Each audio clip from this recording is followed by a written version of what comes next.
পদার্থবিদ্যা অনলাইন ক্লাসে সকল ছাত্রছাত্রীদের স্বাগতম।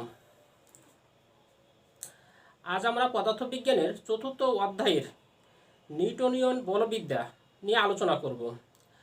তো নিউটনিয়ান বলবিদ্যা এই অধ্যায়ে প্রথম আলোচনা হয়েছে বল নিয়ে, বলের সংজ্ঞা নিয়ে প্রথম আমরা আলোচনা করব, তারপর বিভিন্ন প্রকার বল নিয়ে আলোচনা করব।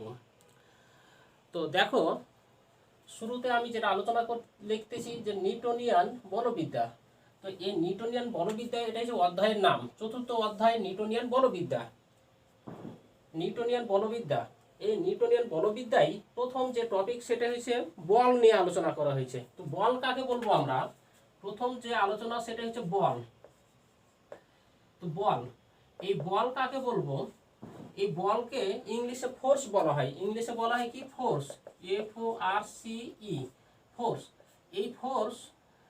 এই ফোর্সের প্রথম অক্ষর যেটা এফ, এই দ্বারা বলকে প্রকাশ করা হয়। এফ অক্ষর দ্বারা বলকে প্রকাশ করা হয়। এখন এই বল কাকে বলবো আমরা? তো লক্ষ্য করো তোমরা, বল হচ্ছে যা কোনো বস্তুর উপর প্রযুক্ত হয় তা হচ্ছে বল। এখন সংজ্ঞাটা দেখে নাও কিভাবে করতে হয়। মনে করলাম এটা একটা বস্তু, স্থির বস্তু। এটা একটা গতিশীল বস্তু। মনে করলাম এটা একটা গতিশীল বস্তু, এটা একটা গাড়ি। এখন এটা হচ্ছে স্থির বস্তু, এটা হচ্ছে গতিশীল বস্তু। তো স্থির বস্তুর উপর মনে করলাম কোনো একটা কিছু আমি প্রযুক্ত করলাম। স্থির বস্তুর উপর যদি প্রযুক্ত করি তাহলে পরে এই স্থির বস্তুটা কি গতিশীল হইতে পারে, নাও হইতে পারে। নাও হইতে পারে। এখন বলের মানটা যদি এই বস্তুর চাইতে যদি বেশি হয়ে যায় তাহলে পরে সেটা গতিশীল হবে, যদি না হয় তাহলে পরে সেটা গতিশীল হবে না, স্থির থাকবে। আবার দেখো, এই বলটাকে যদি আমি এই বলকে যদি আমি এই গতিশীল বস্তুর উপর প্রযুক্ত করি, আগে থেকে তো গতি ছিল, আবার তার গতির কি হবে? গতি বৃদ্ধি পেয়ে যাবে। অথবা কোনো একটা গতিশীল বস্তু যখন আছে, এদিক থেকে যখন আমি বল প্রয়োগ করব, বিপরীত দিক থেকে যখন বল প্রয়োগ করবো, তখন তার গতিটা কি হবে? বাধা সৃষ্টি হবে।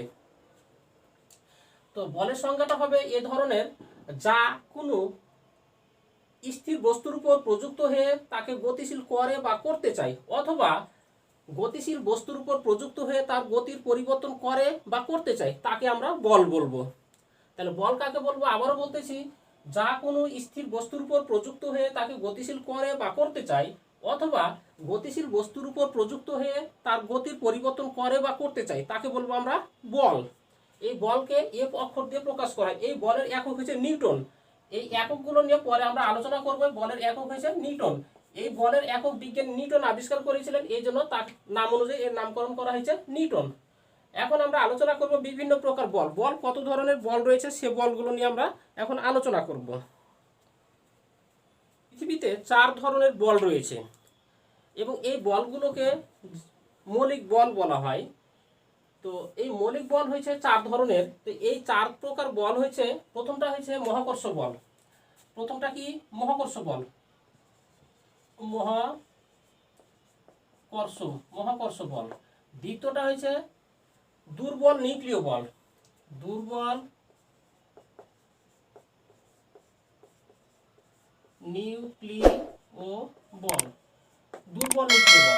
তাহলে প্রথমটা হচ্ছে মহাকর্ষ বল, 2 নম্বরটা হচ্ছে দুর্বল নিউক্লিয় বল, তারপরে যেটা হবে সেটা হচ্ছে তাড়িৎ চৌম্বকীয় বল।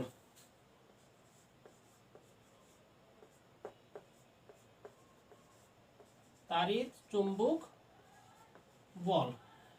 আর আরেকটা যেটা হবে সেটা হচ্ছে কি? মহাকর্ষ বল, দুর্বল নিউক্লিয় বল এবং তাড়িৎ চৌম্বক বল। আর আরেকটা হচ্ছে সবল নিউক্লিয় বল। দুর্বল নিউক্লিয় বল আছে, আর একটা সবল নিউক্লিয় বল আছে। আর একটা হচ্ছে সবল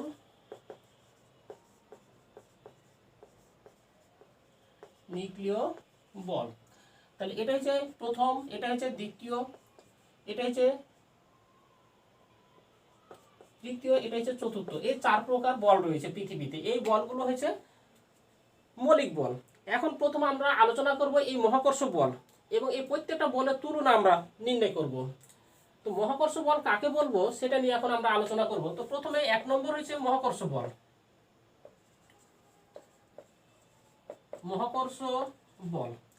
এই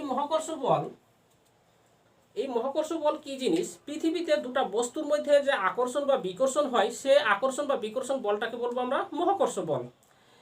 তো এই মহাকর্ষ বল যেরকম আমরা নিউটনের যে মহাকর্ষ সূত্র পড়েছিলাম, ওখানে যেটা পড়েছিলাম যে মহাকর্ষ বল কি বস্তুদ্বয়ের ভরের গুণফলের সমানুপাতিক। যদি দুটো বস্তু হয় m1 এবং m2, দুটো যদি বস্তু হয়, এটা একটা বস্তু এটা একটা বস্তু, পরস্পর কি দূরত্বে রয়েছে d দূরত্বে যদি অবস্থান করে এবং এদের প্রত্যেকটা ভর যদি m1 m2 হয়, তাহলে পরে এই বলের সঙ্গে মহাকর্ষ বলের সংজ্ঞা অনুযায়ী আমরা বলতে পারি সূত্রটা হচ্ছে যে বলদ্বয়ের গুণফলের ভরের গুণফলের সমানুপাতিক এবং এদের মধ্যবর্তী দূরত্বের বর্গের ব্যস্তানুপাতিক।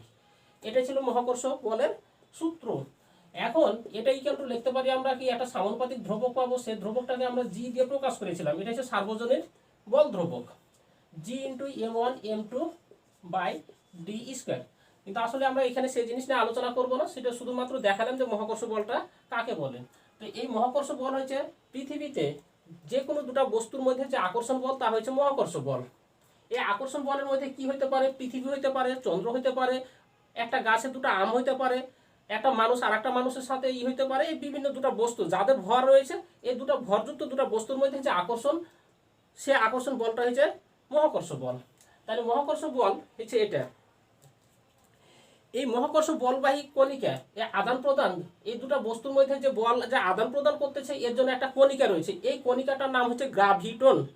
মহাকর্ষ বলবাহী কণিকা, এটা হচ্ছে মহাকর্ষ বল। এখনকার বলবাহী কণিকা উপরে লিখি বলের নাম, এটা হচ্ছে বলের নাম, এটা হচ্ছে বলের নাম। তারপরে হচ্ছে বলবাহী কণিকা, বলবাহী কণিকা। দ্বিতীয়টা হচ্ছে বলবাহী কণিকা এবং বলের তীব্রতা, বলের তীব্রতা অর্থাৎ বলের আপেক্ষিক তীব্রতা যেটা, সেটা আছে আপেক্ষিক তীব্রতা এবং পাল্লা।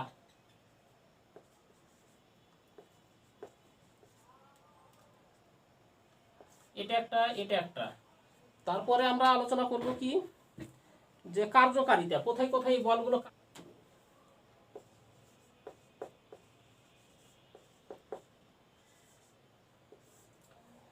তো প্রথম হচ্ছে মহাকর্ষ বল। আর এই মহাকর্ষ বলের বলবাহী কণিকার নাম কি বললাম আমি? গ্রাভিটন।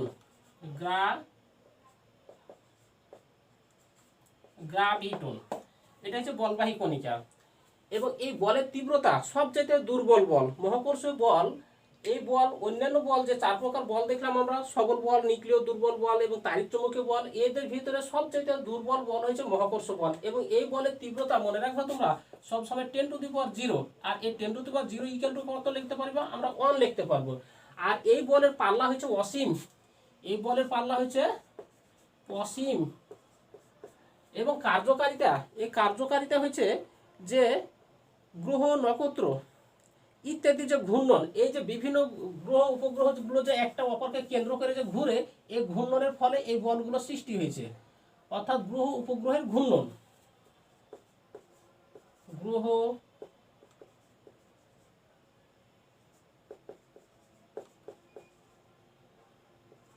উপগ্রহের ঘূর্ণন। তাহলে পরে মহাকর্ষ বল হচ্ছে কি পৃথিবীতে যে কোনো দুটো বস্তুর মধ্যে যে আকর্ষণ বা বিকর্ষণ, যে দুটো ভরের মধ্যে যে আকর্ষণ বা বিকর্ষণ হয় তা হচ্ছে মহাকর্ষ বল। আর এই মহাকর্ষ বল যে কণিকার মাধ্যমে সৃষ্টি হয় তা হচ্ছে, এই কণিকার নাম হচ্ছে গ্রাভিটন।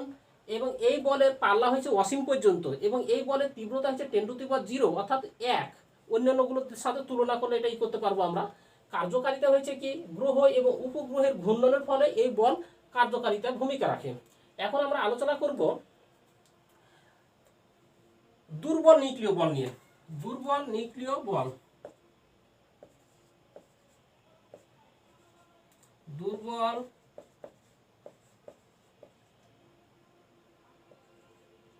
নিউক্লিয় বল। এই দুর্বল নিউক্লিয় বল মনে রাখবা নিউক্লিয়াসের ভিতরে কি থাকে? নিউক্লিয়াসের ভিতরে প্রোটন এবং নিউট্রন থাকে এবং এই প্রোটন এবং নিউট্রনগুলোকে বলা হয় একসাথে কি নিউক্লাইড। কিন্তু এই বলগুলো এই নিউক্লিয়াসের ভিতরে যে নিউট্রন এবং প্রোটন বা নিউক্লাইডগুলো বা প্রোটনগুলো যে খুব আকৃষ্টভাবে ধরে রাখে, এই বলটাকে বলবো আমরা দুর্বল কি সবল নিউক্লিয় বল। কিন্তু কিছু কিছু পদার্থ রয়েছে যে পদার্থগুলো তেজস্ক্রিয় পদার্থ, ধীরে ধীরে ক্ষয় হতে থাকে। আর এই ক্ষয় হওয়ার ফলে কি হয়? বিটা কণা নির্গত হয়, বেটা কণা নির্গত হয়।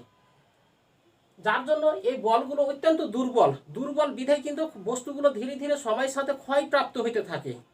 আর এই যার মাধ্যমে এই বলটা যে ক্ষয়প্রাপ্ত হয় যে বলের মাধ্যমে, সে বলটাকে বলবো আমরা দুর্বল নিউক্লিয় বল। এদের মধ্যে শক্তিশালী খুব সবচেয়ে, তবে মহাকর্ষ বলের চেয়ে কিছুটা বেশি। এবং এই বলবাহী কণিকাটার নাম হচ্ছে বোসন নামে এক প্রকার কণিকার মাধ্যমে, এটার নাম হচ্ছে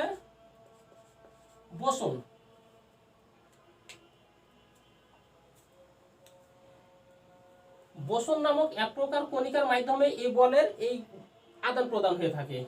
তারপর এই বলের তীব্রতা হচ্ছে 10 টু দি পাওয়ার, এই বলের তীব্রতা হচ্ছে 10 টু দি পাওয়ার 30,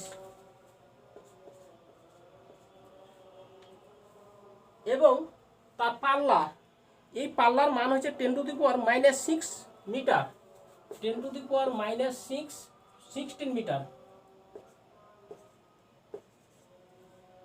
এবং এর কার্যকারিতা কোথায় কোথায় এই বলগুলো কাজ করে, যেরকম বললাম যে তেজস্ক্রিয় পদার্থ কি, তেজস্ক্রিয় পদার্থ ক্ষয়ের মাধ্যমে কি বিটা কণা নির্গত হয়, এটা হচ্ছে বিটা কণা নির্গমন,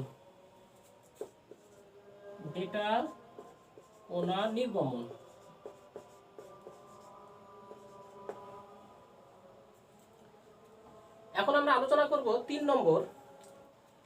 তো 3 নম্বরে আমরা আলোচনা করব এখন তাড়িৎ চৌম্বক বল। এই তাড়িৎ চৌম্বক বল কি জিনিস সেটা এখন আমরা আলোচনা করব।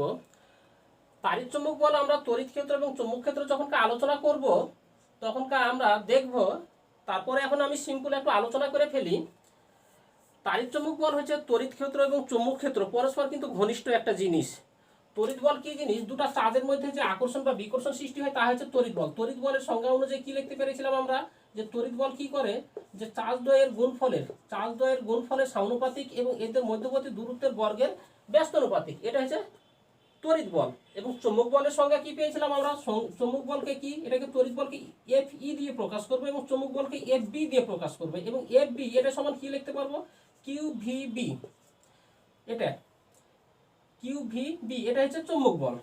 এখন দেখো তড়িৎ বলে কি রয়েছে, দুটো চার্জ রয়েছে, দুটো চার্জ যদি থাকে তাহলে পরে সেটা তড়িৎ ক্ষেত্র সৃষ্টি করতে পারে, তড়িৎ বল সৃষ্টি করতে পারবে অর্থাৎ তড়িৎ ক্ষেত্র সৃষ্টি করতে পারবে। এখন এই চার্জগুলো যদি গতিশীল হয়, কোনো ক্ষেত্রের মধ্যে দিয়ে যদি গতিশীল হয় তাহলে পরে ওই গতিশীল ক্ষেত্রে কি করবে, তারা চৌম্বক ক্ষেত্র সৃষ্টি করবে। আবার যদি কোনো গতিশীল চৌম্বক ক্ষেত্র থাকে তাহলে পরে আবার সেটা তড়িৎ ক্ষেত্র সৃষ্টি করতে পারবে।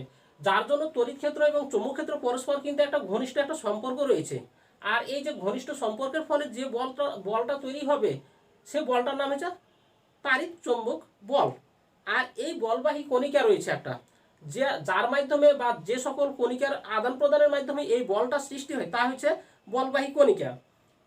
আর এই বলবাহী কণিকা হচ্ছে ভর এবং ফোটন নামক এক প্রকার কণিকার মাধ্যমে এটা সৃষ্টি হয়।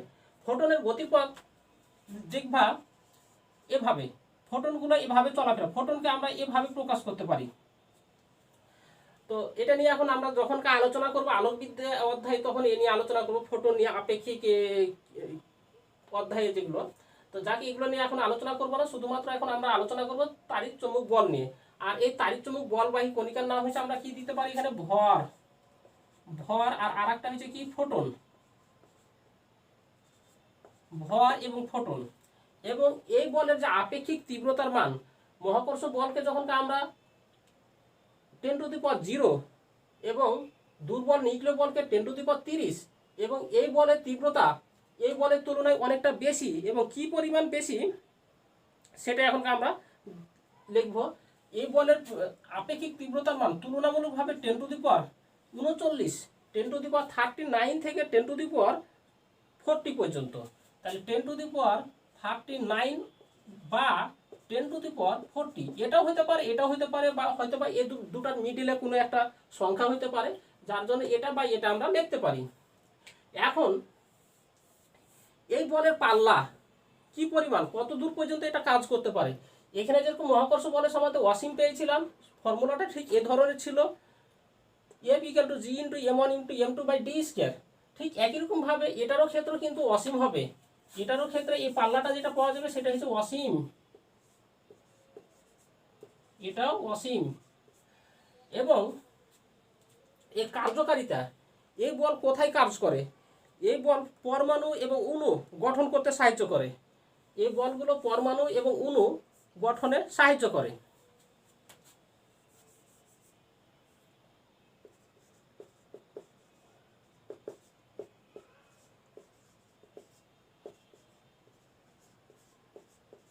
পরমাণু অণু গঠনে এটা কার্যকারিতা ভূমিকা রাখে। এখন আলোচনা করব আমরা সবল নিউক্লিয় বল। এই সবল নিউক্লিয় বল কি বল?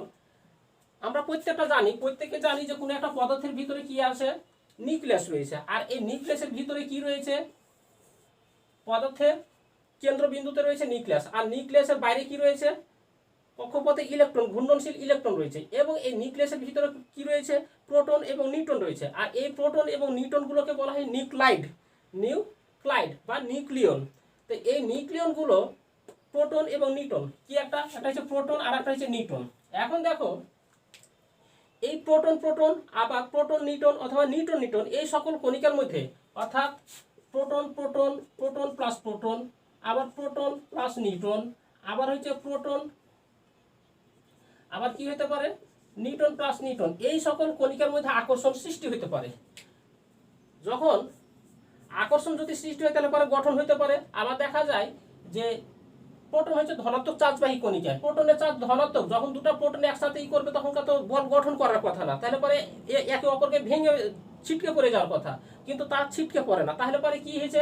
এখানে অবশ্যই একটা শক্তিশালী বল কাজ করতেছে, এখানে কোনো আকর্ষণ থাকে না, শুধুমাত্র কি এখানে নিউটনের কোনো চার্জ থাকে না, অথচ প্রোটনের চার্জ রয়েছে। এখানে অবশ্যই একটা আকর্ষণ বল কাজ করতেছে, এখানে একটা কাজ করতেছে, এদের মধ্যে কোনো চার্জ নাই। তাহলে পরে এদের ভিতরে কিন্তু আবার মহাকর্ষ বলও কাজ করে, কারণ প্রোটনের ভর রয়েছে, নিউটনের ভর রয়েছে।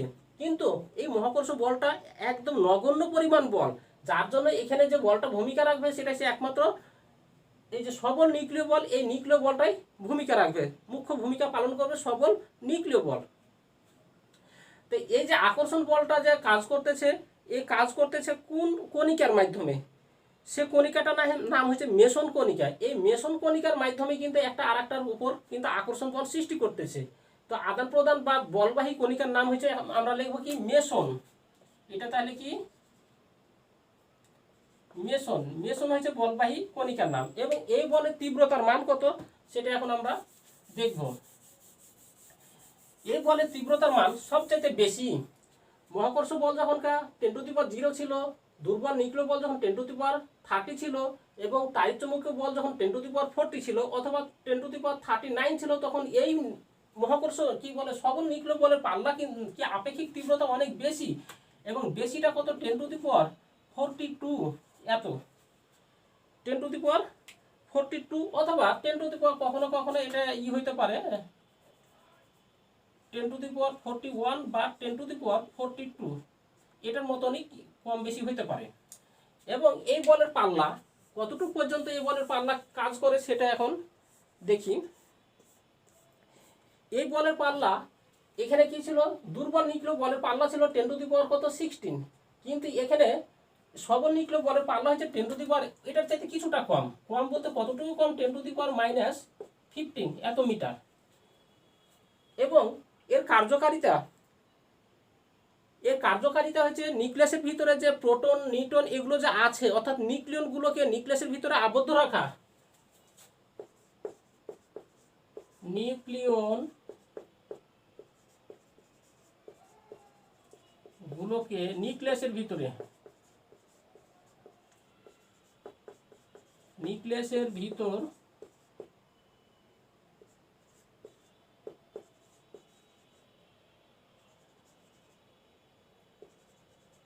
আবদ্ধ রাখা। তাহলে এই ছিল বিভিন্ন বলগুলোর মধ্যে যে সম্পর্ক সেটা। এখন বহুত আগে থেকে এই বলগুলো নিয়ে বিভিন্ন বিজ্ঞানীরা বিভিন্ন রকমভাবে আলোচনা করতেছে। প্রথমে তারা ধারণা করেছিল যে এই বলগুলো মূলত একই বস্তু বা একটাই বলের ভিন্ন ভিন্ন রূপ, এবং এ নিয়ে কিন্তু বিভিন্ন বিজ্ঞানী বিভিন্ন সময় গবেষণা চালাইছেন। এই বলগুলোকে নিয়ে। কিন্তু এখন গবেষণা চালাইছেন এবং এখনো চালিয়ে যাচ্ছেন। কিন্তু এই যে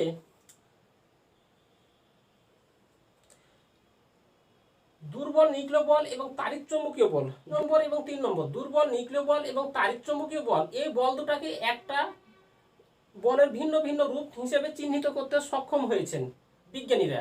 এবং এই বিজ্ঞানীরা কারা? পাকিস্তানের মুসলমান বিজ্ঞানী আব্দুস সালাম, ইনি লন্ডনের ইম্পেরিয়াল কলেজের একজন অধ্যাপক ছিলেন, প্রফেসর অধ্যাপক আব্দুস সালাম। ইনি, তার সাথে সহযোগী ছিলেন হার্ভার্ড বিশ্ববিদ্যালয়ের শিক্ষক স্টিফেন ওয়াইনবার্গ এবং শেলডন লি গ্লাসও। এই তিনজন বিজ্ঞানী এই বলগুলোকে নিয়ে গবেষণা চালিয়েছেন। গবেষণা চালার ফলে তারা এই দুইটা বল, দুর্বল নিউক্লিয় বল এবং তাড়িৎচুম্বকীয় বল, এই দুটা বলকে তারা একত্রিত করতে সক্ষম হয়েছেন। অর্থাৎ এই দুটা বল একটা বলের ভিন্ন ভিন্ন রূপ, এই কথা তারা বলেছেন এবং পরীক্ষা নিরীক্ষার সাহায্যে তারা প্রমাণও করেছেন। যার জন্য তাদেরকে 1979 সালে নোবেল প্রাইজে ভূষিত করা হয়। এবং এই যে তারা যে তথ্য দিয়েছেন, এই তথ্যের নাম রাখা হয়েছে সালাম ওয়াইনবার্গ তথ্য। এই তথ্যের নাম হচ্ছে সালাম ওয়াইনবার্গ তথ্য। এবং আশা করা যায় বা বিজ্ঞানীরা এখনো গবেষণা চালাচ্ছে যে মূলত যে চারটা যে বল রয়েছে, এই চারটা বলের একটা রূপ পাওয়া যাবে, এই নিয়ে কিন্তু তারা এখনো গবেষণা চালাচ্ছে। যেহেতু এখানে দুটা বলের একটা রূপ পেয়ে গেছে, তাহলে পরে তারা এখনো আশাবাদী যে সবগুলো বল একত্রিত করা সম্ভব হতে পারে। এ নিয়ে তারা এখনো গবেষণা চালিয়ে যাচ্ছেন। তো এই ছিল আজকের আমাদের আলোচনা। তো তোমরা ভালোভাবে এগুলো আলোচনা করবা। তো ঠিক আছে, থ্যাংক ইউ সকলকে।